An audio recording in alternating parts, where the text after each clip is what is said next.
আসলে এই nomination paper submit করার পেছনের ইতিহাসটা আমাদের জন্য বড় কষ্টের, কারণ তারা এই আসনে তো আমার শহীদ পিতা আল্লামা সাঈদী নির্বাচন করার কথা ছিল, আমার ভাই বা আমি হয়তো আমাদের কারোরই নির্বাচন করার কথা ছিল না।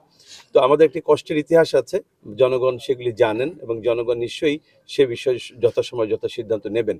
আর আমরা নির্বাচনে এসেছি মূলত বাংলাদেশকে নিয়ে, দেশের মানুষের যে ভাবনা, যে স্বপ্ন, বিশেষ করে এই প্রজন্মের মানুষ বাংলাদেশকে নিয়ে যা ভাবে, আমরা সেই বাংলাদেশকে তৈরি করতে চাই। আমরা একটা শোষণ বৈষম্যহীন বাংলাদেশ চাই, আমরা একটা আধিপত্যবাদ মুক্ত বাংলাদেশ চাই, আমরা একটা দুর্নীতি এবং চাঁদাবাজ মুক্ত বাংলাদেশ চাই।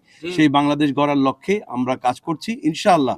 আমরা বিশ্বাস করি আল্লাহ তাআলার দয়ায় জনগণ আমাদের সাথে থাকবে এবং জনগণ যথাসময়ে যথোপযুক্ত জায়গায় তাদের রায় দিয়ে জনগণের মনের প্রত্যাশাটা পূরণ করবে ইনশাআল্লাহ। নামলো না উপর নিচে দেখলাম ভিডিও